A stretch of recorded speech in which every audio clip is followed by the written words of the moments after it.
Yes, guys, I'm Si. Welcome to Cardiff City World. This is the Spotlight, episode number 3. As you can see, I'm not at my home studio. I'm in and at Newport City Radio, just getting ready for my show on a Monday morning, 11 a.m. If you're not sure, if you don't listen, you should. It's banging music. But welcome back to Cardiff City World. Welcome back to the channel. As always, you will get authentic content, honest analysis, and all things Cardiff City, 7 days a week, twice a day.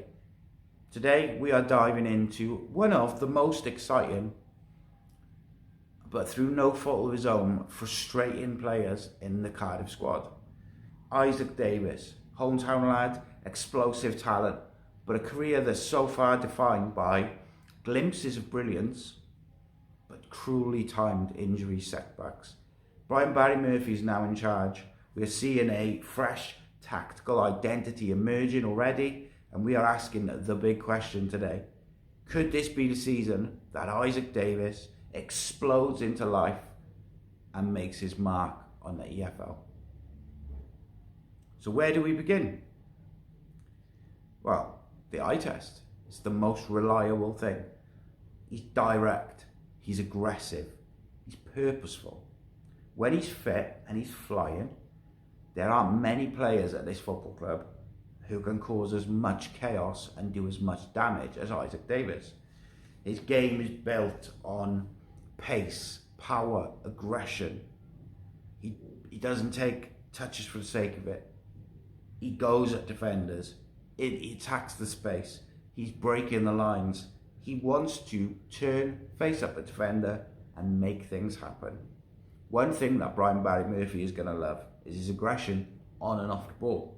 Davies doesn't drift, he drives. And in a system that thrives on rotations, fluid movement, positional interchanges, Davies brings that kind of unpredictability, because he might be playing wide, but he can go right down the middle. He can drop in and he can link up play. He has got the capabilities to do all of the above. He can play wide right, he can play wide left, he can play as a centre forward, as we saw the other day. We have seen him used all across the front line. Honestly, he looks at his best as a 9 for me, and I think him and Yusuf Salic as an old school front two would be so exciting. But it's very unlikely that we'll see that, because teams generally don't play with 2 up front these days. But it is his versatility which makes him a bit of an asset for Barry Murphy, Lee Riley, and the way they want to set up. But look at games and different opponents. Like that versatility is key. It really is.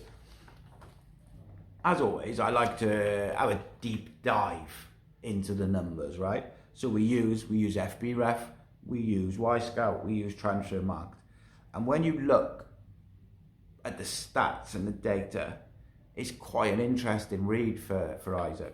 So on his 23-24 loan at Corvick, he had 6 goals, 4 assists in just 22 league appearances, averaging 0.52 goal contributions per 90 minutes. That's higher than any Cardiff player managed in the Championship last season. He had progressive carries into the box, were among the top 15% in the Belgian league that year from FBref. He created 3.1 shot actions per 90 minutes, again in the upper bracket for wide forwards. Crucially, he won more fouls in the final third than any Corvick player. So those stats show you straight away, right?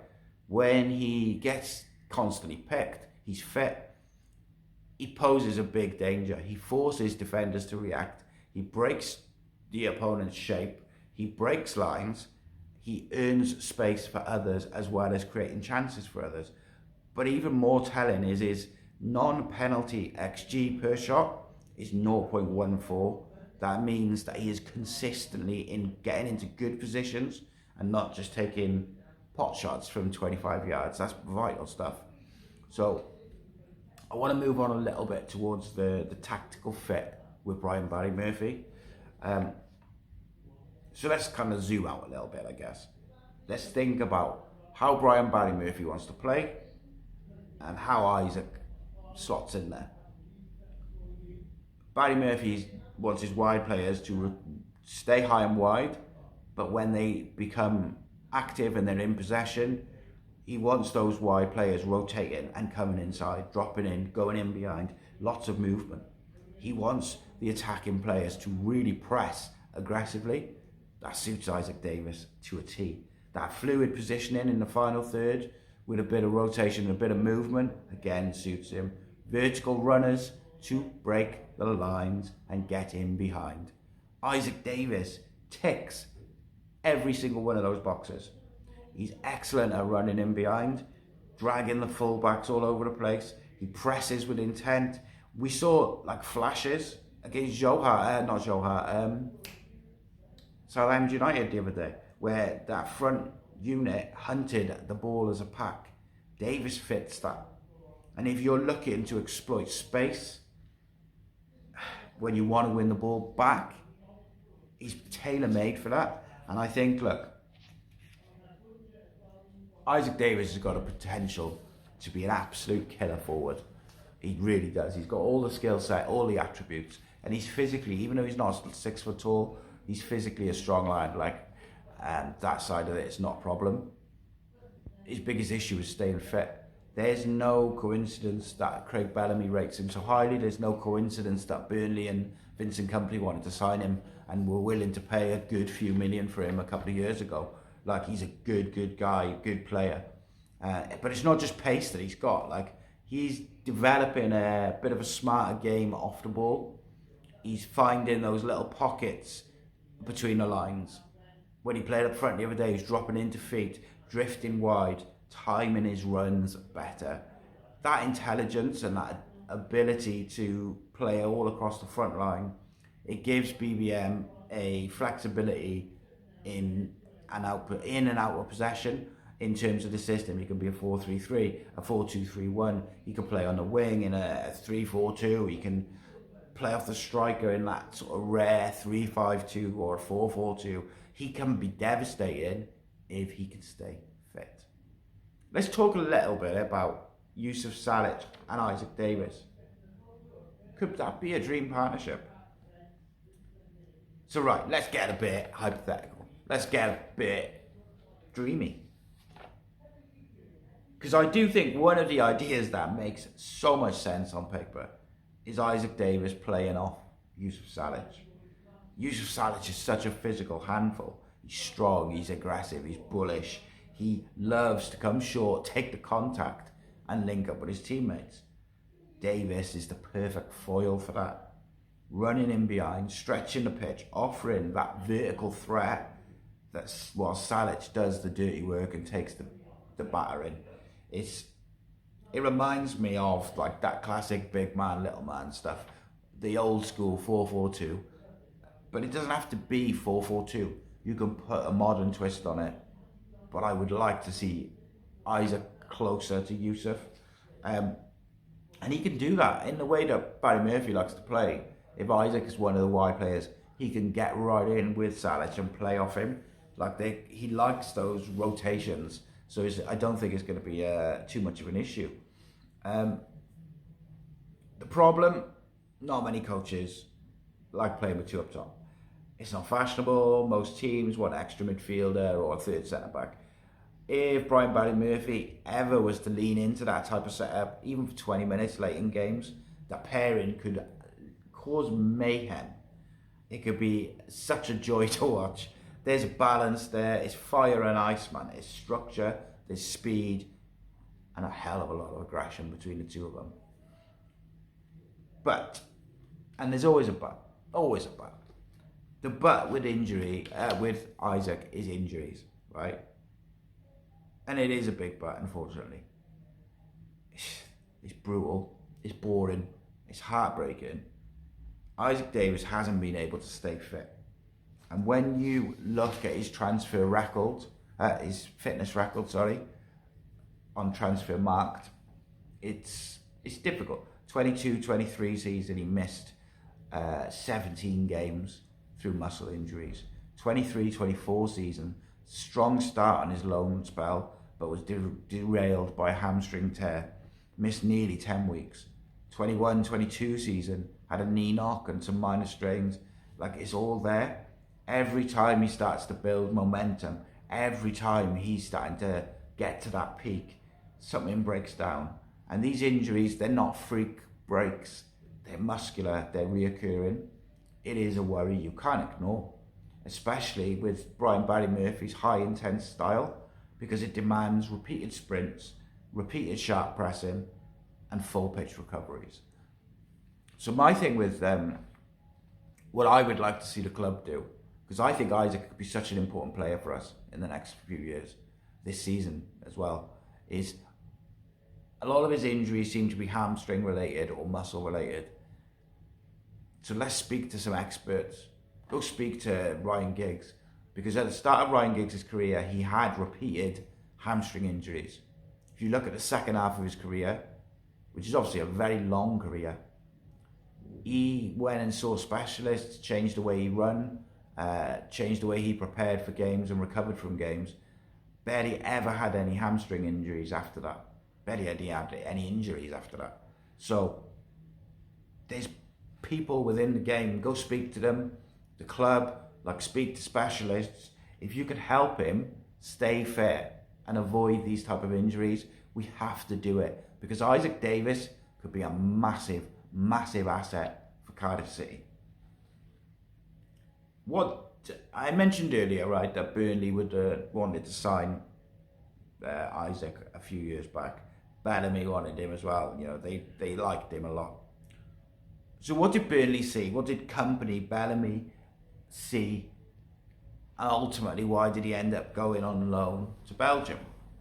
So let's not forget, right? Company and Bellamy wanted Issak Davies, and they wanted him bad. They took him, they wanted to take him, and I think there was even talk of a loan in 2023. I think it fell through at the last minute. I can't remember properly, and I wouldn't want to, speculate. They saw a player who fits the modern game. Mobile, brave on the ball, instinctive and quick. When he went to Kortrijk, they were proved right. Yes, Belgian football is maybe not the EFL, but it's quite high tempo, high space. That probably suited him. He thrived out wide, coming in, made clever diagonal runs, pressed with aggression. That stint in Belgium, I think reminded him and reminded people just how good he can be. Last season for Cardiff, I thought just as he was getting to his peak and he was starting to look really threatening, again, got injured. And it's such an unfortunate one, because he got injured, I think, as a result of doing some extra training, because he was so keen to get fit and hit his peak to get the club out of relegation. It's such an unfortunate story, and it's a thing that's time and time again is happening, and it's unfortunate for the lad, because he's a hometown hero, right? He's a hometown guy. He has that emotional connection to Cardiff City. He is a Cardiff City fan, and football's not all about numbers and tactics. Isaac's a Cardiff fan. He lives for the club. He would have felt that relegation like we did. There is something different when players that pull on our shirt are fans, are one of us, are local lads. The energy is different. The reaction from the crowd is different. The way he celebrates is like one of us when he scores, because he is one of us. He is a City fan. And I think we all agree, yes, Isaac can be the guy for Cardiff if he can stay fit. But I think we all want it. We all want it for him, because that sort of connection, especially in a season where we're trying to rebuild and reset from the ground up, those relationships between the players and the fans and the players and the club, that matters so much. And Brian Barry Murphy, he seems to like the kind of manager who values that emotional buy-in to the football club from the players. I think he will back Issak Davies if Isaac earns it. Brian Barry Murphy will expect high standards this season. He is a professional and he will expect his players to be professional. You see that by one of the players having to do extra sprints after the Southend game because he had a bit of a strop. No favourites, but no fear to play young players. Brian Barry Murphy is a guy that is going to change the way Cardiff look at things. It's going to change the way Cardiff City fans look at the team. And it's exciting. So, Issak Davies, right? What's the catch? Is he going to tear up League One? Is he unfortunately going to get injured again? Should Cardiff City cash in if someone comes in for him? It's a conversation that nobody wants to have. I certainly don't want to have it. But it is something that we need to discuss. Do they cash in? Because you've got to be honest, right? Cardiff's finances are a mess. They're tight is an understatement. Wages are being slashed. Injuries are being expensive. Championship club has been relegated. Lost millions. I am amazed that we haven't let a load of staff go yet. And I expect it to be coming, unfortunately. The board might be tempted to cash in on Issak, especially when the medical team, the analytics team are going to maybe see red flags in his durability. Football's about risk. Everything's a gamble. Bringing a player in, selling a player, keeping a player, new managers. It's all a gamble. If Brian Barry Murphy can manage Issak physically, and we have other wide options, and he's not going to be the first choice number 9 if Salic stays.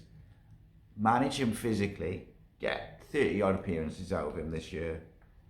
I think you've got a real high ceiling, and I think a versatile forward who fits the manager's tactical DNA and loves the club, that's a rare thing, and that should absolutely be embraced. If we can get 30 games out of Issak Davies, he is perfectly capable of getting 12 to 15 goals. He is an exceptional player. Make no mistake, the only problem with Issak Davies is looking after him and keeping him fit. And as I kind of wrap up with this video and this episode of The Spotlight, I want to know what you guys think, right? Is Issak Davies about to explode into life under Brian Barry Murphy? Or will the physical toll of high-profile professional sport take its toll on him once again? And the other side of it is, on the financial side, will the club cash in and mean that his chapter at Cardiff City is over? I can't believe that, and I'd be pretty gutted, I've got to be honest, if that was the case. I haven't heard that is the fact. I haven't heard anything about him going, which is good. From a tactical standpoint, Issak Davies fits perfectly. It's like a glove. From a fan standpoint, I think the fans are behind him. We're all rooting for him. And if they're good enough, then play him. The hometown lads, the more the merrier, as long as they're good enough. And he is, without a shadow of a doubt, good enough. From a club standpoint, I think there's a bit of a crossroads. I'm sure there's a temptation to cash in because of rumours of sales, because of the finances, because of the injury records. I hope they don't.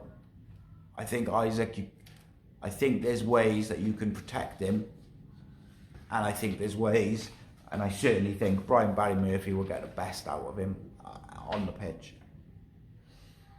Let me know what you think in the comments, right? Because I found this quite emotional video because I don't want to talk about Issak Davies being sold. I don't want to talk about Issak Davies potentially being injured again. But it is the elephant in the room. You can't not discuss it, unfortunately. This has been The Spotlight, Cardiff City World. 7 days a week, by fans, for fans. Please make sure that you are subscribed you've liked the video, leave a comment and tell me, give me the context. What do you think we should do with regards to Isaac? And of course, keep the faith, my friends. The good times are coming back. I'm sure of it. In the meantime, if you're not a member, what are you waiting for? In a bit.